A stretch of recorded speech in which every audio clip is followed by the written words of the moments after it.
내가 죄악 중에서 출생하였으며 어머니가 죄 중에서 나를 잉태하였나이다. 우슬초로 나를 정결하게 하소서. 내가 정하리이다. 나의 죄를 씻어 주소서. 내가 눈보다 희리이다.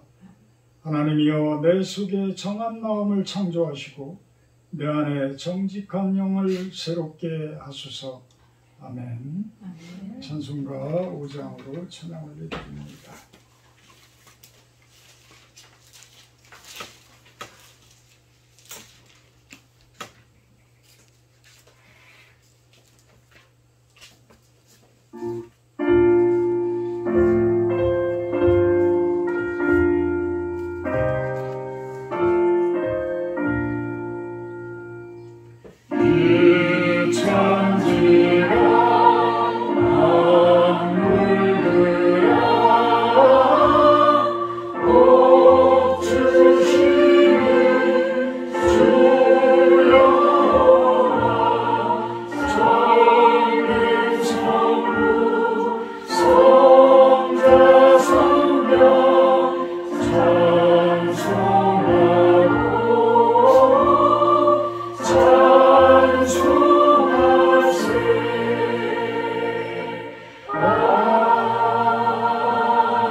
교동문 28번 들어가도록 합니다. 교동문 28번 시편 63편 내용입니다. 28번입니다. 하나님이여, 주는 나의 하나님이시라. 내가 간절히 주를 찾되 물이 없어 마르고 황폐한 땅에서 내 영혼이 주를 갈망하며 내 육체가 주를 양목하나이다. 내가 주의 권능과 영광을 보기 위하여 이와 같이 성소에서 주를 바라보았나이다. 주의 인자하심이 생명보다 나음으로 내 입술이 주를 찬양할 것이다. 이러므로 나의 평생에 주를 선축하며 주의 이름으로 말미암아 나의 손을 들리이다. 골수와 기름진 것을 먹음과 같이 나의 영혼이 만족할 것이다. 나의 입이 기쁜 입술로 주를 찬송하되 내가 나의 침상에서 주를 기억하며 새벽에 주의 말씀을 작은 소리로 엎드릴 때에 바울이니 주는 나의 도움이 되셨습니다. 내가 주의 날개를 해서 즐겁게 부르리이다. 아멘. 다 같이 사도신경 하심으로 신앙 고백하도록 합니다. 나는 전능하신 아버지 하나님 천지의 창조주를 믿습니다. 나는 그의 유일하신 아들 우리 주 예수 그리스도를 믿습니다. 그는 성령으로 잉태되어 공정녀 마리아에게 생하시고 본디 빌라도에게 고난을 받아 십자가에 못 박혀 죽으시고 장차된 지 4일 만에 죽은 자 가운데서 다시 살아나셨으며 하늘에 오르시어 전능하신 아버지 하나님 우편에 앉아 계시다가 거기로부터 살아있는 자와 죽은 자를 심판하러 오십니다. 나는 성령을 믿으며 거룩한 공교회와 성도들의 죄와 죄를 용서받는 것과 몸의 부활과 영생을 믿습니다. 아멘. 337장 찬송하시기에 구종심사님 기도해 주십니다.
세상을 이긴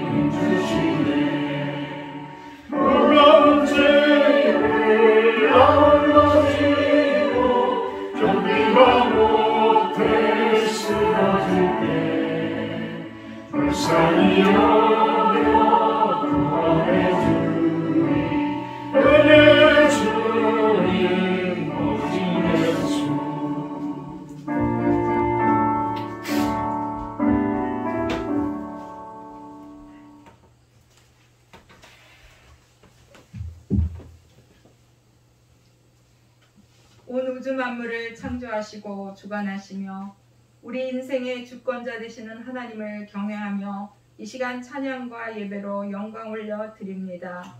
의로우신 하나님 앞에 감히 설 수 없는 죄 많은 인생이지만 우리에게 십자가 구속의 은혜를 주셔서 영원히 살 소망을 주신 주님께 감사와 찬양을 올려드립니다. 내 백성이 하나님을 아는 지식이 없어 망하느니라 하신 말씀을 기억하게 하시고 여호와를 알되 힘써 여호와를 알고자 삶으로 말씀을 살아내는 믿음과 결단을 가지게 하여 주시옵소서. 힘으로 능으로만 안 되는 나의 이 결단과 행함이 오직 성령의 능력으로 덧입혀짐으로 하나님의 자녀다운 삶으로 살아갈 수 있도록 성령께서 능력으로 도우시기를 간절히 원합니다. 긴 시간 팬데믹으로 인한 삶의 변화 가운데 힘겨운 삶을 살아가고 있는 성도들을 위로하시고 시대를 분별하고 하나님의 깊은 뜻을 읽을 수 있는 지혜를 주셔서 묵묵히 먼저 회개와 기도의 자리로 나아갈 수 있는 저희들에게 성숙함이 있게 하여 주시옵소서. 욥의 고난을 통해 어려움을 겪는 지체들을 향한 충고와 가르침보다는 마음을 같이하며 묵묵히 내가 할 수 있는 기도와 섬김의 자리에 있는 것이 가장 큰 위로임을 배우게 됩니다.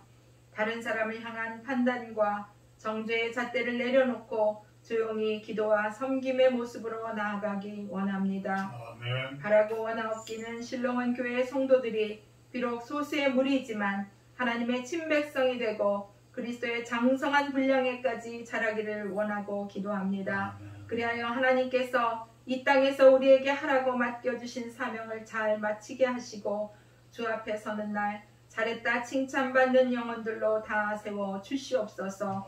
신롱원 교회와 EMF 선교회를 통해 연해주와 북한을 품게 하신 주님, 미련한 우리들은 어찌할 바를 알지 못하나 먼저는 여리고성을 점령하듯 기도로 나아가기를 원합니다. 우리의 싸움은 혈과 육에 대한 것이 아닌 영들에 대함이라 하셨사오니 하나님의 승리의 깃발을 꽂을 때까지 기도로 악한 영들을 대적할 수 있는 기도의 능력을 가지게 하여 주시옵소서. 다니엘 세우신 목사님께 성령의 기름 부으심으로 함께해 주셔서 대안의 말씀이 우리를 살리고 또한 능력이 되게 해주시기를 원합니다. 이 시간 예배의 시종을 성령께 의탁하오며 예수님 이름으로 기도합니다. 아멘.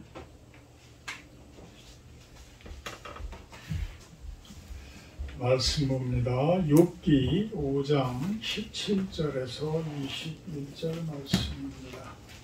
욥기 5장 구약성경 765페이지입니다. 욥기 5장 17절에서 21절 구약성경 765페이지입니다. 생명의 삶 가지고 계신 분들은 생명의 삶으로 보시면 됩니다. 볼지어다 하나님께 징계받는 자에게는 복이 있나니 그런즉 너는 전능자의 징계를 없이 여기지 말지니라.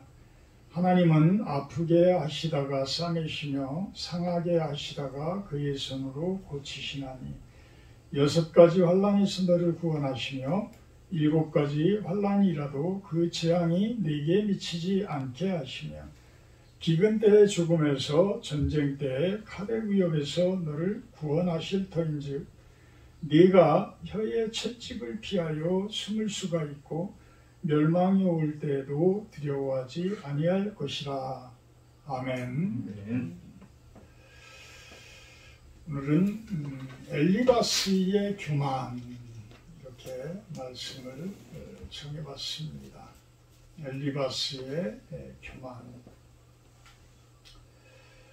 참 교만하다라는 말은 겸손하다의 반대말이죠. 겸손하다. 반대말. 근데 교만하다라는 것이 참 나와 동떨어져 있는 것 같으면 별것이 아닌데 대부분의 사람들은 교만합니다. 죄송하지만 저는 더욱더 그렇습니다. 저는 더욱더 그래요. 이 아담과 하와가 하지 말라는, 하나님께서 하지 말라는 것을 한 것 자체가, 선악과 열매를 따먹지 말라고 하는데도 그 열매를 굳이 따먹은 것 자체가 교만이에요. 물론 뱀이라는 그 사탄의 그 꼬임에 넘어갔다라고 하지만 결국은 그 행위를 한 건 뭐예요? 내가 그 행위를 한 거예요. 그러면서도 그렇게 잘못을 저질렀으면서도 하나님께서 왜 그런 일을 했느냐라고 물었을 때에 누구 탓을 해요? 뱀 탓을 합니다. 하와는 뱀 탓을 하고, 아담은 누구 탓을 해요? 여자 탓을 합니다. 하와 탓을 해요. 이게 사람의 본능이에요. 우리 사람들의 본능. 그러면 그러한 교만 그대로 우리들은 그대로 살 것이냐? 그대로 살다 보면 많은 사람들을 아프게 합니다. 가장 가까운 사람을 아프게 해요. 가장 근처에 있는 그 사람들을 교만이라는 가시로 찌르게 돼요. 그래서 너무나도 아파요. 근데 그것이 내 가정에서는 어떠한 가장이라는 힘, 어떤 그런 아이들을 가르친다고, 아이들을 키운다는 그 힘에 의해서 참 그 교만이 감춰질 수가 있을지 모르지만, 바깥에 나가면 그 가시로 상대를 찌를 경우에는 그쪽 또한 가시를 가지고 있어요. 그래서 서로가 서로를 아프게 하고 서로가 서로를 찌르게 되어지고, 이러다 보면 다툼과 분쟁과 싸움과 파멸이 일어나게 되죠. 그것이 더욱더 규모가 커지면 어떻게 돼요? 우리나라의 요즘의 정치와 같이 어떤 큰 집단적인 이기주의가 형성이 되어져서 서로를 헐뜯게 되어집니다. 우리나라가 참 옛날부터 당파 싸움에 아주 능한 그러한 민족들이죠. 그만큼 교만하다라는 뜻으로 우리가 바라볼 수가 있을 겁니다.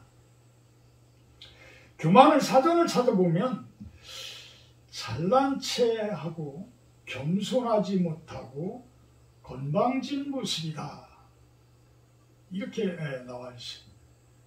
잘난 체하고, 어려서부터 우리들은 공부를 잘하면 공부를 잘하는 거에 대해서 우쭐하고, 운동을 잘하면 운동을 잘하는 거에 대해서 우쭐해하고, 또 남들이 하지 못하는 것을 이렇게 했을 때에 우쭐해하고, 이런 경험들이 있을 거예요. 이것이 바로 교만의 모습이다. 교만의 모습이다.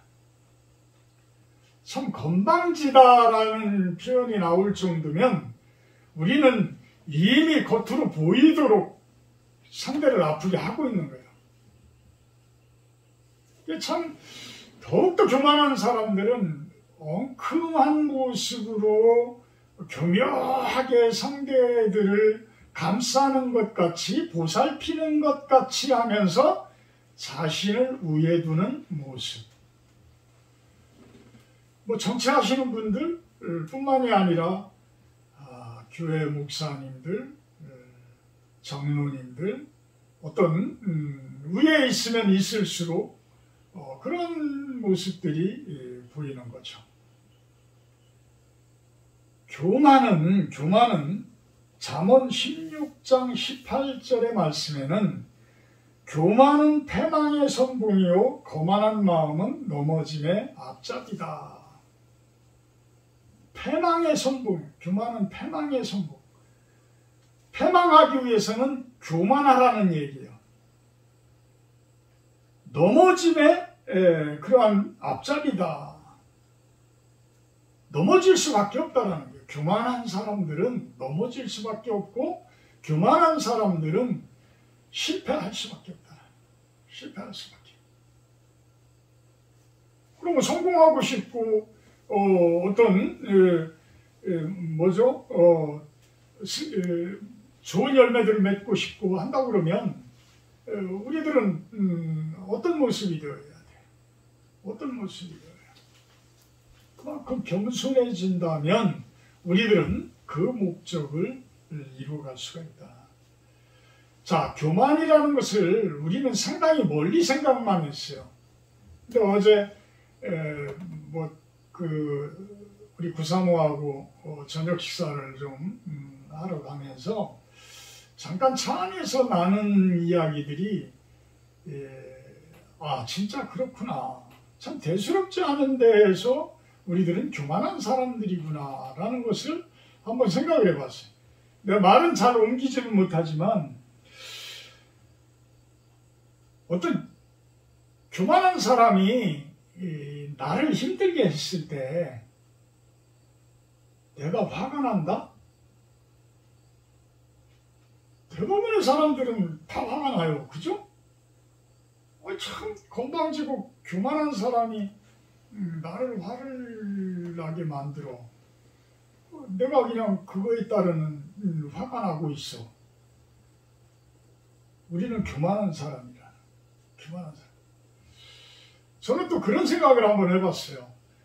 우리들이 어떤 잘난 체 하던 사람이 우리 구사모도 그랬다는데 학생들 앞에서 시범을 보이다가 야 이거는 이렇게 하는 거야. 시범을 보이다가 푸떡 넘어졌다는 거야. 그 학교의 학생들이 다 쳐다보고 있는데 넘어졌다는 거야. 대부분의 사람들은 그때 어떤 반응을 보여요? 대부분 웃어요. 그죠? 대부분 웃어. 대부분 웃어. 그 넘어진 사람이 어디 다쳤을까? 어디 아파하지나 않을까 해서 근심 어린 모습으로 쳐다보고 달려가는 사람은 그 사람을 사랑하는 사람이, 그 사람을 위해주는 사람이. 그런 경우에는 그거를 뛰어넘을 수가 있어. 교만을 뛰어넘을 수가 있어. 이렇듯이 우리들은 대부분이 교만한 사람들이라는 거예요. 결국 어제 우리 이야기로는 90%가 교만한 사람이다라고 이야기를 했는데 제가 성경 말씀 준비를 하면서 바라볼 때는 우리 거의 모든 사람들이 교만한 사람들이다. 교만한 사람. 그러면 겸손한 사람들은 어떤 사람들이 겸손한 사람들? 모두가 교만한데, 모두가 교만한데. 결론적으로 나중에 이야기를 해보도록 합니다. 오늘 말씀 17절에서 26절까지의 이 말씀들을 보면 이 말씀을 사도 바울이 했다라고 한다 그러면 이 말씀은 진리야. 이 말씀들은 진리야. 그런데 이 이야기들을 누가 했어요? 엘리바스라는 사람이 이 말을 했어요. 틀린 말들이 없어. 거의 틀린 말들이. 거의 진리를 이야기를 하고 있어요. 그런데 이게 왜 틀린 말일까요? 교만한 모습으로 이야기를 했기 때문에 틀린 말인 거예요. 참으로 겸손한 모습으로 참으로 욥을 사랑하는 그 마음으로 그 애잔한 마음을 가지고 이야기를 했다라고 그러면 이거는 참으로 진리예요. 참된 진심이에요. 그런데 엘리바스는 교만한 마음으로 욥에게 이야기를 하고 있어요. 무슨 근거로?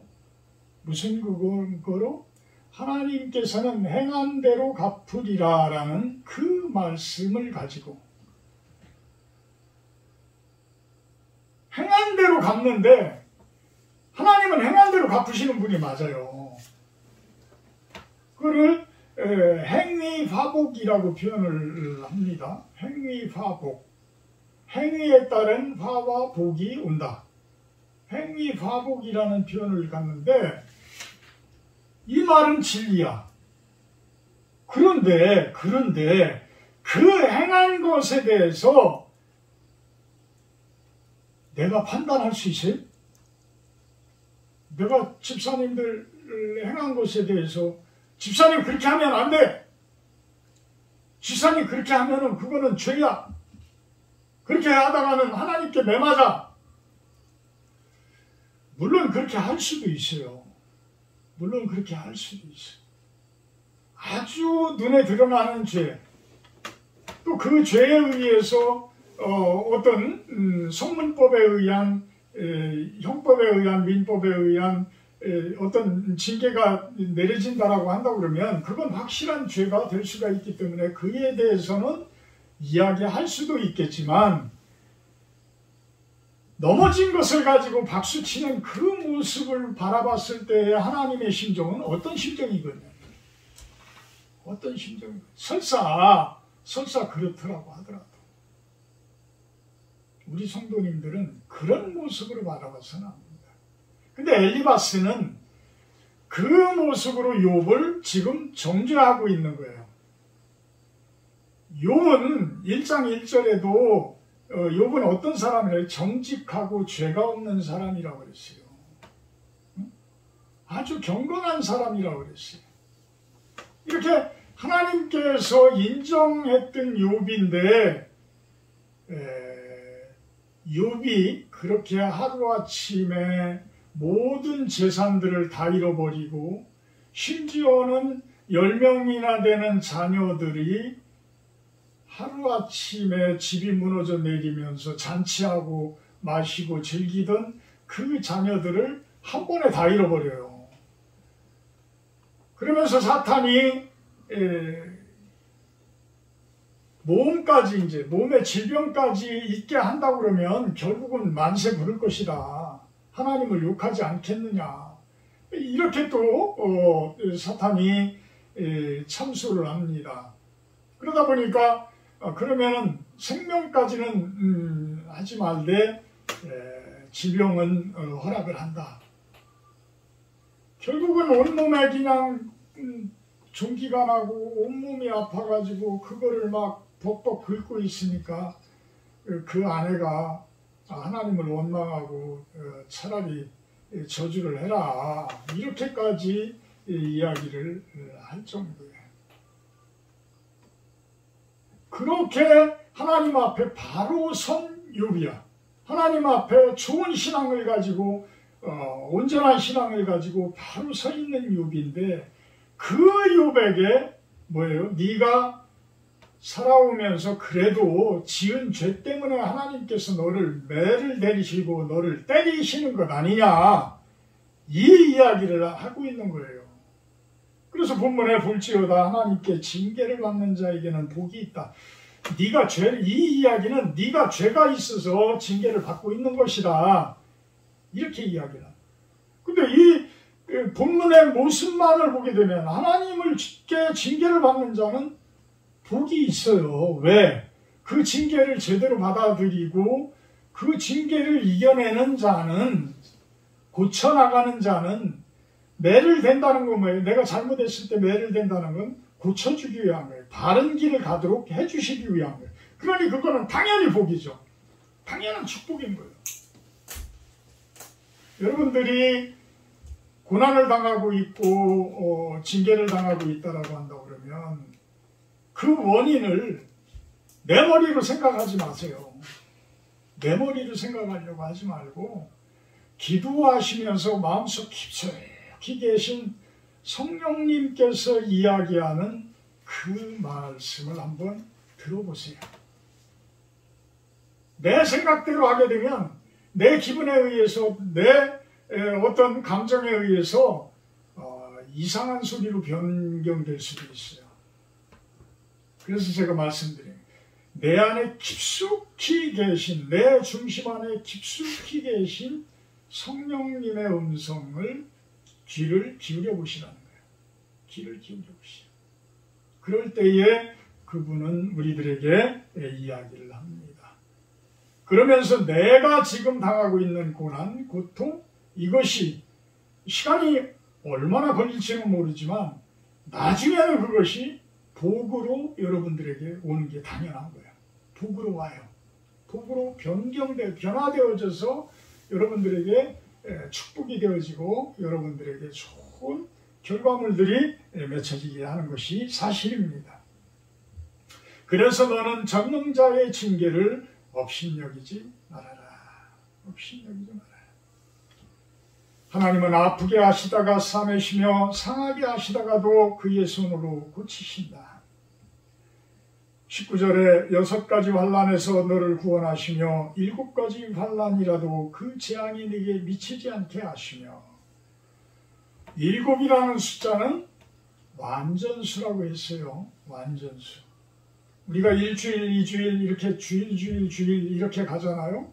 이것이 다 성경에서 시작되어진 달력인 거야. 그 7이라는 숫자, 이 7이라는 숫자는 완전수예요. 완전한 수. 그러니까 6가지 재앙은 10%만 복을 받고 7개 중에 1가지는 복을 받되 6가지는 재앙 속에 있는 거야. 얼마나 고통스러운 거야. 그런데도 또 7가지 환난, 이거는 뭐 거의 삶이 자체가 징계요 환난이라는 이야기. 지옥 같은 삶인 거예요. 지옥 같은 삶. 그때도 재앙이 우리들에게 미치지 않게 하신다. 참 우리들이 옛날에 그런 2차 세계대전이라든지 어떤 6.25 전쟁이라든지 이런 것들 속에서 우리 조상들은 그 고난과 고통 가운데서 얼마나 힘들게 지냈을까 라는 생각들을 해보게 되면 참 아찔할 때가 있어요. 아찔할 때가. 또 유럽에서는 중세에 흑사병이라는 그 전염병이 돌 때 지금 코로나19는 그래도 사망률이 뭐 0.몇 %밖에 안 되죠. 그때는 사망률이 3명 중에 1명이 죽었다는 거예요. 3명 중에 1명이. 그러니까 한 가족에서도 한 집에서도 몇 명씩이 죽어나가는 거예요. 몇 명씩. 그것이 인생이겠어요? 지옥이죠. 지옥이에요. 지옥. 그런 삶 가운데서도 지금의 유럽이 있게 하셨듯이 이렇게 하나님께서는 우리들을 살피시고 우리들을 구원을 하신다라는 이야기입니다. 기근 때의 죽음에서 전쟁 때 칼의 위협에서 너를 구원하실 터인즉 내가 혀의 채찍을 피하여 숨을 수가 있고 멸망이 올 때에도 두려워하지 아니할 것이라. 21절의 혀의 채찍은 쏟아지는 저주, 중상, 어떤 비방 이런 말들에 의한 가시 이것을 이야기를 합니다. 상대를 정죄하는 교만, 이것에 대해서 성경에서는 많은 곳에서 이야기를 해요. 수도 없이 많은 곳에서 이야기를 합니다. 왜? 하지 말아라 라는 이야기예요. 하지 말아라. 너네들에게는 남들을 비방하고 남들을 정죄하고 남들을 판단할 수 있는 그 권한을 내가 주지 않았다. 하나님께서 그 이야기를 하고 계시는 거예요. 권한을 주시지 않았다. 그 권한은 오직 하나님만이 가지고 계시다. 로마서 2장 1절 남을 판단하는 것으로 네가 너를 정죄함이니. 남을 판단함으로 인해서 내가 정죄를 받는다라는 거예요. 왜? 하지 말라는 것을 했기 때문에. 그것은 남을 정죄하는 것은 결국은 내가 죄를 쌓는 거라는 거예요. 내 죄를 내가 쌓는 거라는 거예요. 하지 말아라. 하지 말아라. 야고보서 4장 12절 입법자와 재판관은 오직 한 분이시니 너는 누구이기에 이웃을 판단하느냐? 야고보서 4장 12절 말씀이에요. 입법자와 재판관은 누구라고요? 하나님 한 분이시잖아요. 하나님 한 분. 그래서 남들을 판단하지 마라. 남단을 판단하지. 너희가 누구이기에, 너는 누구이기에 이웃을 판단하냐? 네가 하나님이냐? 그 이야기를 하고 있는 거예요. 네가 하나님이냐? 근데 우리는 수도 없이 남들을 판단하고 비난하고 참 모략하고 이런 모습들을 봅니다. 왜? 나와 다르다고. 나와 다르다. 다른 것이 당연하잖아요. 우리가 지문이 똑같은 사람이 있어요? 이와 같이 그 수십억 명 되는 이 전 세계의 그 사람들 한 사람 한 사람이 다 다르다는 것이 어떻게 보면 참 엄청난 그 기적 아니에요? 표적 아니에요? 똑같지가 않잖아요. 어째 그렇게 다 다를 수가 있어? 근데 우리는 나와 다르다고 내 생각과 내 판단 기준을 벗어났다고 해서 그 사람들에게 손가락질하고 그 사람들을 참 판단을 합니다. 하지 말라는 거예요. 하지 말아라. 예수님께서는 그거에 대해서 아주 큰 참 우리를 도려내는 말씀을, 우리 마음을 도려내는 말씀을 하신 게 있죠. 마태복음 7장 3절, 형제의 눈속에 있는 티는 보고 내 눈속에 있는 들보는 깨닫지 못하느냐. 참 티, 아주 작은 티가 내 눈에 들어가도 눈물이 펄펄 나요. 그 티를 빼내기 위해서. 그런데 그곳에 가시가 들어가, 그곳이 가시는 구사하고 커다란 대들보 같은, 물론 과장법이지만 그렇게 큰 들보가 들어간다라고 그런다고 그러면 우리네들이 견딜 수가 있겠어요? 그러니까 다른 사람의 티는 발견하면서 내 안에 있는 그 들보는 깨닫지를 못한다는 거야. 왜? 왜? 교만하기 때문에. 교만하기 때문에. 여러분들이 한번 곰곰이 생각을 해보세요. 여러분들이 하루를 지나고 나서 저녁에 어떤 마음속에 오늘은 어떤 사람, 그 사람 참 괘씸해. 그 사람이 나에게 한 말과 어떤 나에게 했던 행동, 나에게 어떤 피해를 끼친 그런 것들만 기억이 나지, 내가 남에게 폐를 끼치고 내가 남에게 말을 심하게 하고 이런 것들은 기억도 안 나. 기억도 안 나. 대부분의 사람들이 그래요. 대부분의 사람들이. 내가 가시같이 상대를 팍 찔렀는데도 나는 모르는 거야. 상대는 아파하는데.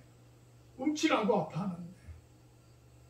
근데 그런 말들을 들었을 때 그게 가시로 내 심장에 와서 박혔을 때의 그 아픔은 말도 못해요. 이거를 고칠 수 있는 방법은 뭐예요? 내가 들보를 가진 사람이다라는 것을 아는 거예요. 아는 거. 깨닫는 거예요. 깨닫는 거. 어떻게 깨달아요? 사람의 눈으로는 그거 발견 못해요. 사람의 생각으로는 그거 못 깨달아요. 누가 깨닫게 해줘야 돼요? 예수님이, 성령님이 깨닫게 해줘야 돼요. 어떻게 깨달아요? 우리에게 영안이 떼어지면 내 안에 있는 그 들보부터 바라보려고 합니다. 그런 모습들이 우리들은 되어야 돼요. 그것이 바로 신앙이에요. 그것이 바로 믿음인 거예요. 근데 우리 믿는 자들은, 믿는 자들이라고 하는 우리들은 또 특히 지도자라고, 종교 지도자라고 하는 목사님들, 장로님들, 오히려 세상 가운데서 수도 없이 많은 사람들에게 얼마나 상처들을 많이 주고 그들을 걸림돌에 넘어뜨리고 이런 모습들을 봐요. 역대 대통령들도 장로님인 대통령들이 그렇게 많고 신앙들을 가지고 계셨던 분들이 그렇게 많고 그러잖아요. 그러는데도 참 감옥에 가 계시고 이런 모습들 보면 너무 안타까운 거예요. 너무 안타까워. 그동안에 우리 한국 교회가 너무나 덩치만 부풀리고 이런 쪽으로만 우리들이 기도하고 교회의 부흥 쪽으로만 이야기하고 그런 데에서만 목사님들이 어깨에 힘주고 큰 교회에 하시는 분들이 어떤 교단의 교파의 어떤 지도자적인 역할들을 해나가고 그러면서 그런 많은 병폐들이 생기지 않았나라는 생각을 해봅니다. 참 우리들은 다 들보를 가진 자예요. 그래서 사도 바울은 그런 이야기를 하잖아요. 본인 스스로를 두고 뭐라 그래요? 죄인 중에서도 내가 뭐라고요? 괴수다. 우리는 죄인 중에서도 괴수다라는 거예요. 괴수다. 이거를 인정해야 된다라는 거예요. 이거를 인정해야 사도 바울과 같은 그러한 좋은 신앙을 가진 사람이 되어진다라는 거예요. 우리는 들보를 가진 자들이요. 우리들은 죄인 중에서도 괴수라는 거예요. 죄인 중에서도 괴수. 이거를 감추고 사는 사람들은 가식적인 삶을 사는 거야. 가식적인 삶. 남들을 계속 아프게 해. 내가 진짜 들보를 가지고 내가 죄인 중에 괴수다라고 고백하는 사람들이 좋은 신앙을 가진 자들이지 그거를 감추고 그거를 부정하는 사람들은 남들을 여전히 아프게 하고 여전히 힘들게 한다. 회개의 눈물. 이거는 좋은 신앙으로 나아가는 아주 중요한 과정이에요. 이 회개의 눈물은 예수님의 십자가의 보혈하고도 통해요. 보혈하고 통하는 거예요. 예수님의 그 십자가의 피로 여러분들이 다 씻김을 받아줬지만 내가 드러내지 않는 곳, 감춘 곳마저 다 씻을 수는 없는 거야. 내가 눈물 뿌린다라는 건 뭐예요? 내 속에 있는 들보, 내 속에 있는 괴수 같은 그 마음을 내놓는다는 이야기예요. 내놓는다는 이야기. 그래야지만 씻을 수가 있어. 내 눈물과 그리스도의 보혈의 피로 그 부분을 씻을 수가 있는 거야. 틀림없이 하나님께서 여러분들을 사랑하시면 이미 그 눈물을 받으신 분들도 있고요. 앞으로 그 눈물을 받으실 분들도 있어요. 틀림없이 있어요. 그 과정을 거치셔야 진정으로 거듭남이 있게 되어지고 하나님의 축복이 여러분들의 대대로 전해집니다. 지금부터 영원히 여러분들에게 그 축복이 전해질 수 있는 것입니다. 27절 보고 마무리를 합니다. 볼지어다 우리가 연구한 바가 이와 같으니 너는 들어보라 그러면 네가 알리라. 엘리바스는 이렇게 교만한 모습을 이야기하는 거예요. 내가 그동안 신앙적으로 끊임없이 연구하고 공부를 연구를 해왔는데 그 결과는 이런 것이니까 욥아 너는 죄인 욥아 내 말을 들어라. 아니 자기가 무슨 하나님이야? 엘리바스는 이렇게 교만한 거예요. 그래서 여러분들도 절대 이러한 모습으로 하나님의 말씀에 대해서는 오류가 없지만 절대 이런 모습으로 주변 분들에게 이야기하시지 마시라. 그냥 혼자만 공부하시고 혼자만 하나님의 말씀 안에서 살아가세요. 여러분들이 교만해지게 되어지면 남들에게 아픔이 되어집니다. 그렇지만 여러분들이 그 교만을 제하여 버리면 그 안에서는 뭐가 우러나느냐 하면 사랑이 우러나요. 사랑이. 우리 안에서는 사랑이 우러나게 돼요. 그래서 이제는 교만해서 상대를 아프게 하는 것이 아니라 사랑이라는 그 마음으로 상대의 아파하는 곳을 감싸줄 수가 있어요. 위해 줄 수가 있어요. 이것이 진정한 겸손함인 거예요. 이게 진정한 겸손함이에요. 결국은 뭐예요? 억지로 겸손함을 만들려고 해서는 될 수가 없어요.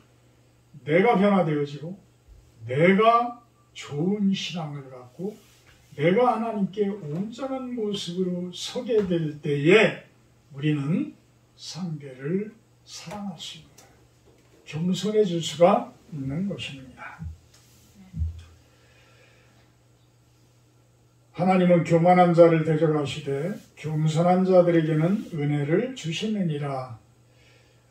하나님의 말씀처럼 우리들이 세상 가운데서 교만한 모습으로 살지 않게 하시고 나의 그 교만한 모습들을 발견하게 하시고 눈물과 부혈의 피로 씻어내게 하셔서 이제는 진정으로 주변에 있는 사람들 사랑할 수 있는 그 겸손함이 우리들에게 온전히 우러나게 하여 주시옵소서.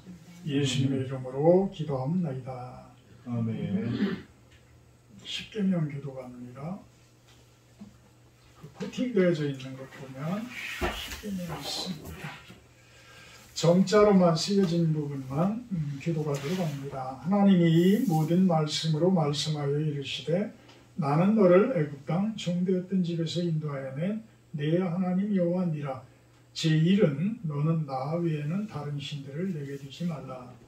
제2는 너를 위하여 새기는 상을 만들지 말고 또 위로 하늘에 있는 것이나 아래로 땅에 있는 것이나 땅 아래 물속에 있는 것에 어떤 형상을 만들지 말며 그것들에게 절하지 말며 그것들을 섬기지 말라. 제3은 너는 내 하나님 여호와의 이름을 망령되게 부르지 말라. 제4는 안식일을 기억하여 거룩하게 지키라. 제5는 내 부모를 공경하라.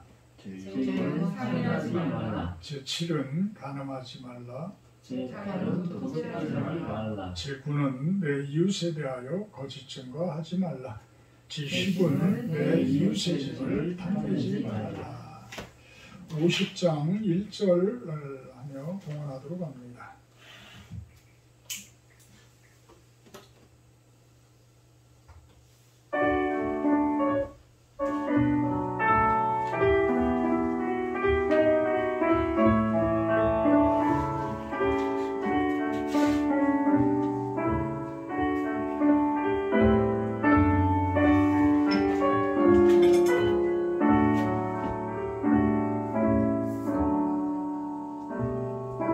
내게 있는 모든 것을 아낌없이 드리니 사랑하고 의지하며 주만 따라 살리라. 주께 드리네 주께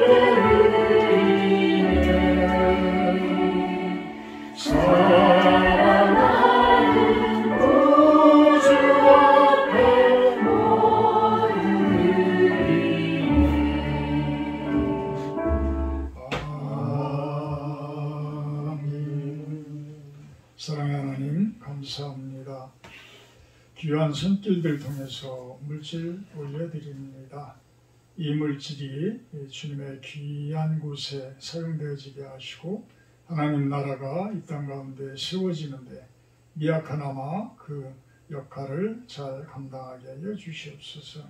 또한 그 손길들 축복하셔서 그 가정과 하는 일이 주님의 은혜 가운데 항상 형통케 하여 주시옵소서. 예수님의 이름으로 기도합나이다. 아멘.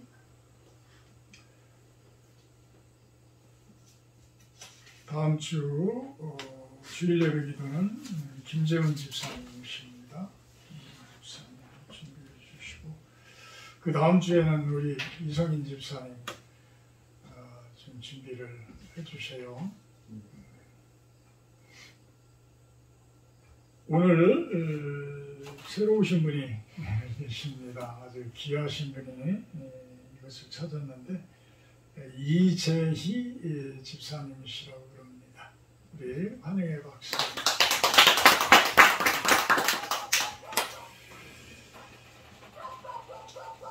찬송가 212장 하시는데 제가 축도로 예배 마치도록 합니다.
이제는 우리 주 예수 그리스도의 은혜와 아버지 하나님의 극진하신 사랑하심과 성령의 교통 임재하심의 축복이 이곳에 모인 우리의 실로한 성도님들 머리 위에와 이 시간 주님 찬양하며 예배하며 당신의 나라가 온 세상 가운데 세워지기를 바라는 당신의 백성들 머리 위에 영원토록 함께하기를 간절히 축원하옵나이다.